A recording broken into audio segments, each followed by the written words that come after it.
Assalamualaikum warahmatullahi wabarakatuh.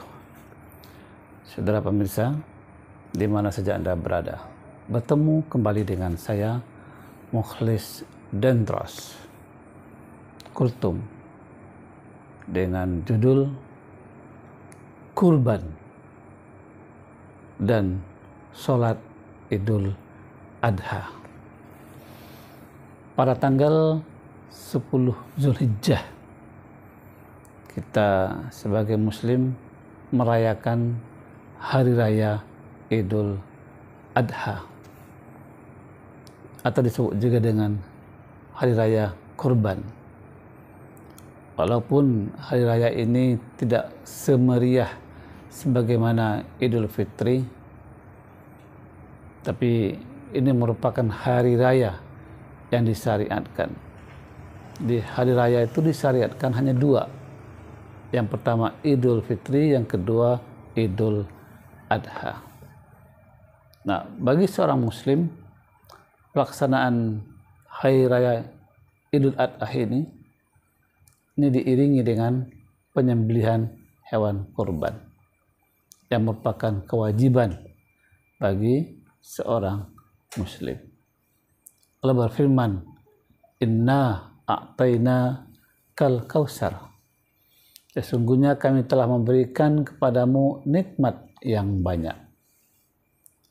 Tak terhingga nikmat Allah itu kita terima.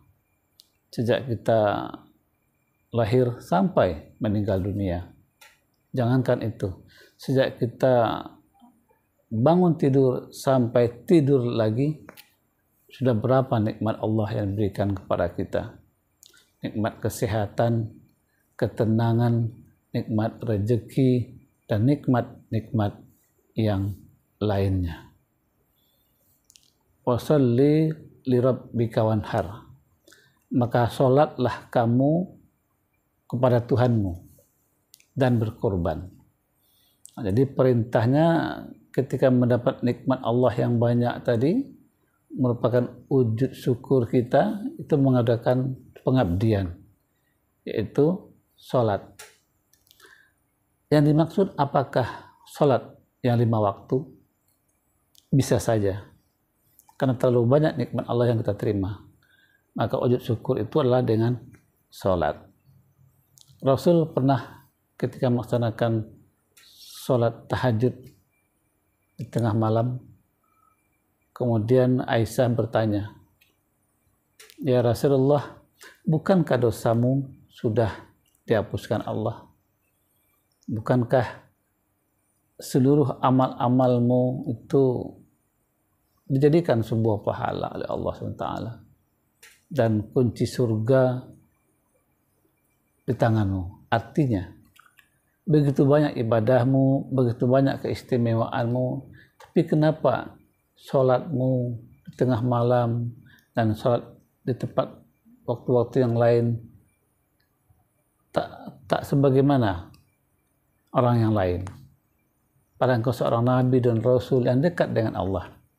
Maka Rasul mengatakan, Aisyah, itu merupakan wujud syukurku kepada Allah SWT. Jadi sholat, ibadah itu merupakan wujud syukur. Nah, bisa saja makna sholat di sini adalah sholat Idul Adha. Jadi ketika kita merayakan hari raya Idul Adha, maka kerjakan sholat. Ya, melaksanakan sholat di Idul Adha sebagaimana syariat telah mengatur. Ya, sholat 2 rakaat ya di waktu Idul Adha. Setelah itu baru mendengarkan khutbah.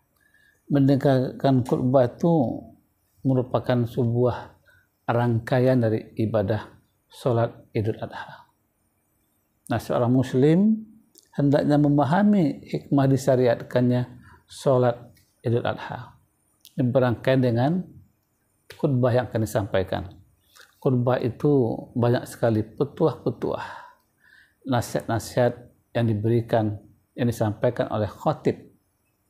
Ya, apalagi berkaitan dengan ibadah kurban. Bagi mereka yang berkurban, maka kurban itu akan mengokohkan tekadnya, semangatnya untuk melaksanakan ibadah kurban.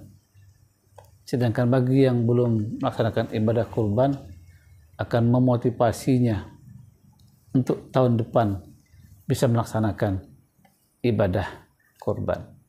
Maka sholat, kemudian dengarkan kurbah, karena merupakan rangkaian dari sholat Idul Adha. Wanhar, setelah itu baru berkurban. Pelaksanaan ibadah kurban itu bagi seorang mukmin sudah biasa setiap tahun.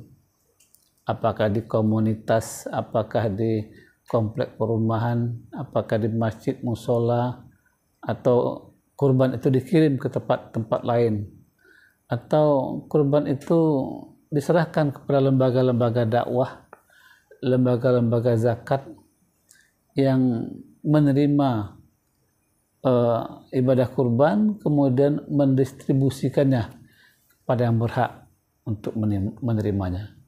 Jadi saudara pemirsa, di mana saja Anda berada, sholat Idul Adha laksanakan pada tanggal 10 Zulhijjah.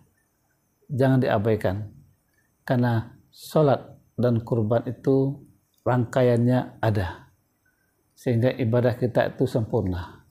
Bagi Anda yang berkurban, mudah-mudahan Allah mudahkan segala urusan, dan bagi yang belum bisa berkurban, diberikan oleh Allah juga kemudahan untuk bisa mendapat rezeki yang banyak, yang halal dan yang berkah, sehingga bisa untuk ditabung, disisihkan untuk melaksanakan ibadah kurban. Selamat Hari Raya Idul Adha. Mudah-mudahan ibadah kita diterima oleh Allah SWT. Billahi taufiq wa hidayah. Assalamualaikum warahmatullahi wabarakatuh.